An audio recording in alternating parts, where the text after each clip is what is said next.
of the Office of the Ombudsman, we respectfully submit for the body's consideration the fiscal year 2026 proposed new appropriations for the Office of the Ombudsman amounting to 6.5 billion pesos. Thank you, Mr. President.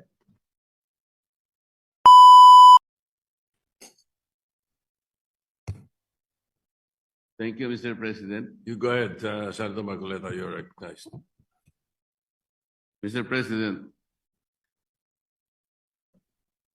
in several decisions of the Supreme Court, the Office of the Ombudsman was admonished for grave abuse of discretion or acts of bending or twisting the law to expand its powers. I may cite several jurisprudence if I must. Mr. President,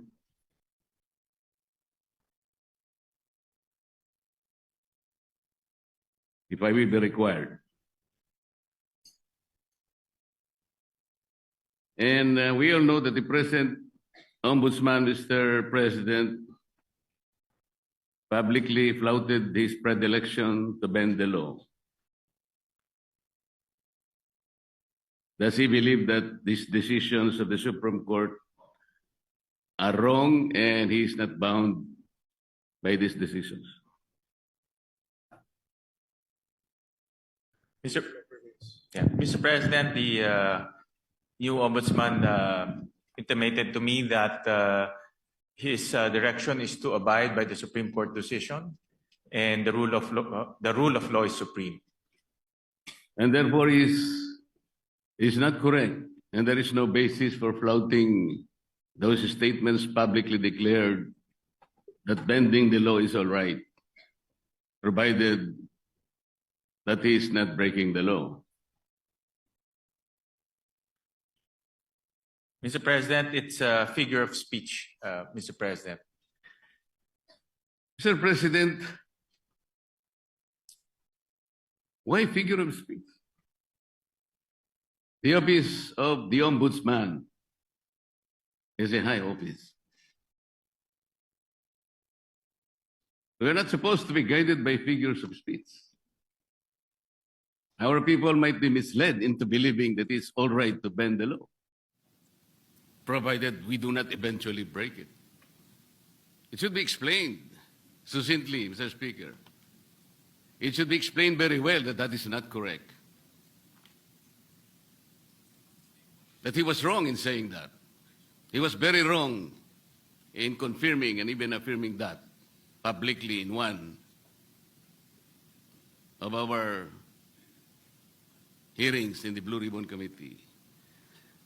Can we expect that, Mr. President, for the Ombudsman to do?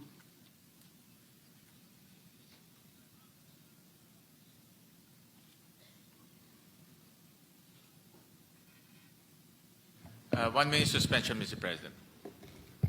Session suspended. President, the current ombudsman right now, he intimated to me that he is very strict in not bending the law. In fact, he also intimated that he will abide by the Supreme Court ruling, as he believes that the rulings are forms part of the law, and the rule of law is supreme, Mr. President. So he abides by those principles, Mr. President, and he will carry that in his tenure as the country's ombudsman, and especially in his quest to hold people to account and to put people in jail, who, especially those who transgressed our laws, Mr. President. So those are the principles that he abides by, and those are the principles he will carry in his duty as our ombudsman, Mr. President. Mr. President, abiding by that principle and acting otherwise is different. You say that you abide by the laws strictly, but you say publicly that you can bend the law. How is that? Doesn't the public need to be clarified very clearly on this matter, Mr. President? Our people might be confused by that statement. That's why I am asking whether he can make a clarification or he can make public apology for saying that, Mr. President. And this will be good for the country. Mr. President, we thank the good gentleman from Tarlac and Pampanga, Senator Marcoleta, for bringing this up. And this is an opportunity for the current ombudsman to clarify his statements. And this is actually the clarification that he is expressing to this august body, that he will abide by the rule of law and he will not bend the law to serve any other purpose, Mr. President, or to serve any other being, Mr. President. So, Can we, so Mr. Sorry. President, that's why this is an opportunity, and as he intimated to me, that he will always put the rule of law as supreme, Mr. President. Mr. President, even for this issue alone, can I respectfully move that maybe we can suspend our rules? I want to hear personally the ombudsman to say it for himself.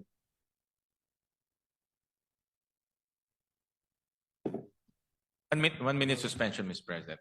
Session suspended.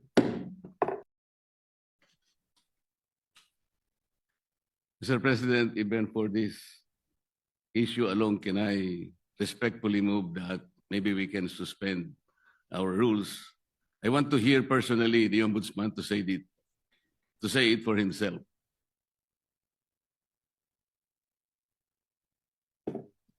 One minute suspension, Mr. President.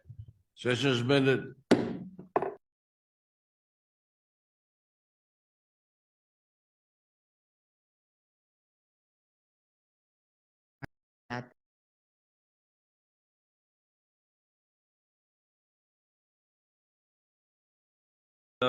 Madam Majority Leader, what is your pleasure after that motion? Mr. President, with all due respect to the good gentleman from Tarlac and Pampanga, the Senator Marcoleta, we have very, very rarely given way to such a motion to suspend the rules, especially during budget plenary deliberations, with all due respect to Senator Marcoleta. So I apologize that it may not be possible also this morning, Mr. President. So therefore, we are not entertaining the motion. We are not entertaining the motion, Mr. President, but the chairman remains fully capable of addressing the important issue raised by the good gentleman. All right, thank you. Thank you, Mr. President. Thank you, Yes. Majority Leader. Muli nagpapasalamat po kami kay Senator Marcoleta at tinanong niya po yung itong issue. Nagbibigay po to ng oportunidad para sa ating bagong ombudsman klaruhin yung kanyang mga nasabi. At wala hong intention to bend the law. No? That's very clear. In fact, ang prinsipyo po ng ating bagong ombudsman is to follow the law and uphold the law. Dahil naniniwala siya na ang rule of law is supreme, Mr. President. So, para lang klaro, no, na itong nasabi niya ay isang figure of speech, pero wala hong intensyon na baliin po ang batas. Dahil ang kanyang intensyon ay ipatupad ng batas ng may integridad at may katarungan, Mr. President. Mr. President, kaya ko lang naman po ipinipilit ang bagay na ito sapagkat I think even the ombudsman as a lawyer himself believes in the court doctrine of our legal system, dura lex sed lex. Yung sinasabi nating bending the law will be inconsistent totally with this core legal system. Hindi mo po pwedeng kahit na konti. Tatanong ko nga sana to what extent can you bend the law that can still be acceptable? Hindi po pwede yun. Dura lex sed lex. ako rin po, sumasang-ayon po sa kay Senator Marcoleta, the good gentleman from Tarlac, Pampanga na ang batas po ay dapat ho natin ipatupad. At wala ho yan tinitignan. Kaya ho naka-blindfold po si Lady Justice dahil wala ho tinitignan. At yan rin po ang assurance ho ng ating bagong ombudsman. Dito po sa bulwagang ito at sa lahat po sa sambayang Pilipino na nanonood ho sa atin na ipapatupad niya ho ang batas na may integridad po. Kasi po, Mr. President, nakakabagabag talaga. Sana po figure of speech lang. Pero nagkaroon po kasi ng pagkakataon na hindi figure of speech yun eh. Dahil doon sa isang pagdinig sa Blue Ribbon Committee, nakita naman po nating lahat. When a particular witness applied for witness protection program, and the law is clear, the provisions of law on the requirements on how to apply for a witness under the witness protection program. Nandun po lahat yun eh. The enumerations, the requirements are exclusive. Pero sinabi po ng ating ombudsman, then the Secretary of Justice, pinipilit po merong restitution. I advise him that he cannot do that because restitution does not appear in the law. But Mr. President, he insisted. So doon po nagkakaroon ng problema. While publicly, he declares that he upholds the law to the fullest. Pero in reality, it is not being done. How can you put a requirement which is not in the law? And he said that was his opinion. His opinion will not even matter, Mr. President. Does that opinion will even prevail over the strict provision of law? Yun po yung aking ikinatatakot, ikinababahala, na nami-mislead po yung ating mga mamamayan eh. Pati ang ating processes po ay nalalagay sa alanganin. That's why this is very important. Na kailangan po masettle natin ang issue ito. We cannot bend the law.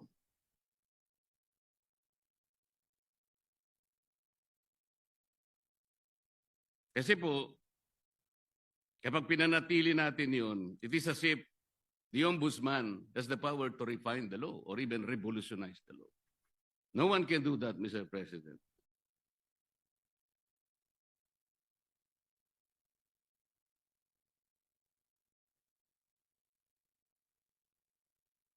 Kasi po, tingnan na, ito pa po yung nakakabagabag. Still falls on this very subject, Mr. President. Kamakailan lamang po ang ating current ombudsman ay nag-announce na sa mga darating na araw, meron pong may issuean na warrants of arrest. Na mga iba po ay kasama pa natin sa kapulungan ito, Mr. President. Mr. President, may I ask whether the Office of the Ombudsman has the power to issue warrants of arrest?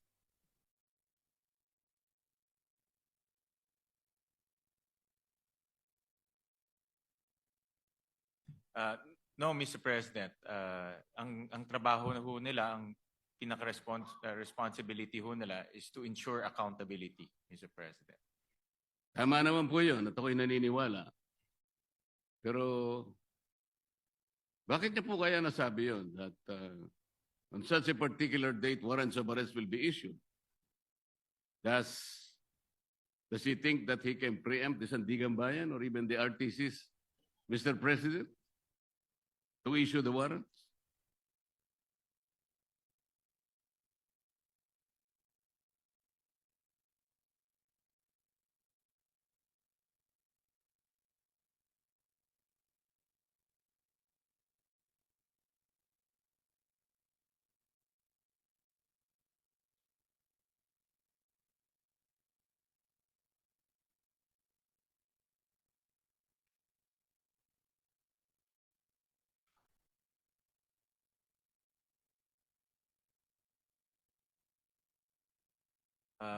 Mr. President, this is a indicative timeline. Meron ho kasing sinusundan ng ombudsman na timeline at base po doon sa mga nakita nilang ebidensya, nakita ho nilang mga krimen na ginawa po ng iba't ibang personalidad. Kaya po ito ay parte lang po ng kanilang timeline. At yun lang naman po yung inexplain ng kasalukuyang ombudsman, Mr. President. Mr. President, the Office of the Ombudsman is following a timeline. So paano po niya nasabi na on December 5th? Ano na yun? Anong date po ba yun? Ito po yung nakakatakot, Mr. President. Paano po natin mapapaniwalaan na sa timeline na sinet ng ombudsman, may palalabas niya yung warrants of arrest? Hindi ba ang ibig sabihin nito, pwede niyang i-preempt ang decision ng Sandigan Bayan or the RTCs because he's following a timeline. And the most intriguing issue here, Mr. President, is that he might be able to influence and preempt the decision of the RTCs and the Sandigan Bayan just to make that timeline a reality. This is a very dangerous proposition, Mr. President. But Mr. President, hindi naman po, no, dahil alam naman ho natin ang Sandigan ay under the ambit of the judiciary. Iba naman po ito sa trabaho po ng ombudsman. Pero bilang ombudsman, nakikita ko ho na dahil sila po ang magfa-file ng kaso, very optimistic ho sila na yung kanilang ifa-file na kaso mayroon pong kinahitnatnan at mayroon pong resulta. So yung resulta na gusto ho nilang mangyari ay mag-issue ho ng warrant of arrest. So, kasi very confident sila na yung kaso ay matibay. At very confident ho sila na yung ebidensya ay matibay. At yun din po ang gusto natin lahat. Ako po, very hopeful rin po ako na yung kanilang kaso at kanilang ebidensya ay matibay dahil ako rin po bilang isang Pilipino, gusto ko rin pong managot yung mga taong dapat managot. Pare-pare po natin gusto mapanagot natin ang may kasalanan, Mr. President. Wala pong debate doon. Hindi po yun ang punto ng pagtatanong na ito, Mr. President. But the ability of the Office of the Ombudsman to predict even the timeline when the warrants of arrest can be issued is something that is troubling, Mr. President. Parang ang mangyayari, ayaw ko mang isipin yun. Ayaw ko rin naman talagang mangyari yun. Somebody can even preempt or influence the time when the RTC or the Sandigan Bayan may eventually issue the warrants of arrest. Sana wala nang ganong klaseng announcement eh. Kasi nakakapagduda kasi, Mr. President. Tingnan po ninyo, when the Sandigan Bayan or the RTCs eventually issues the warrants of arrest, do you think the persons or kung sino man yung involved na yun, that the Office of the Ombudsman wants to be arrested, pwede nilang questionin yung impartiality ng Sandigan Bayan or even the RTCs? Because there was already a timeline announced by the office. This is the thing that is very intriguing, Mr. President. Well, Mr. President, with all due respect to the esteemed senator from Tarlac and Pampanga, with all due respect po, ito ay isang indicative timeline na tinitignan ho nila. Wala ho silang control sa magiging desisyon ng Sandigan. Wala ho silang control kung ano po magiging takbo sa Sandigan. Pero base po sa kanilang experience at base po sa kanilang pag-ayos ng kaso, lalo na po sa pagtingin po sa ebidensya, ito po yung tinitignan nilang timeline na pwedeng mangyari. Pwede rin ho yan hindi mangyari. No? Pwede rin ho yan iba po ang pupuntahan ng kaso. Pero naglalagay lang ho sila ng timeline para po makita naman ho nila kung ano po ang magiging takbo po ng kaso. At marami hong ganun. Actually, marami, pag nanonood po ako ng mga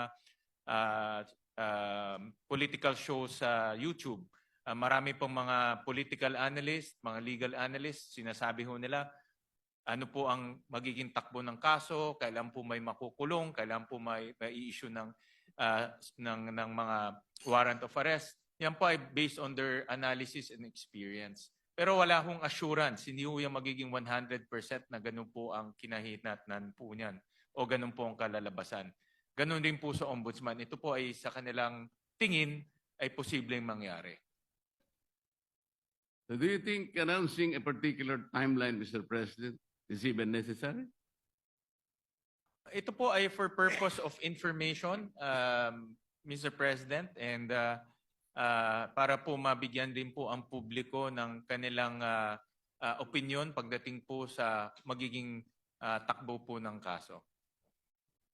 Mr. President,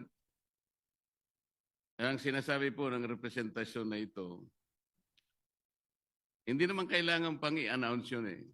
Dahil magkakaroon lang po ng pagdududa ang ating mga mamamayan, lalong-lalo na po yung mga taong gusto nating ipaaresto, sapagkat hindi naman kailangan na mag-announce pa.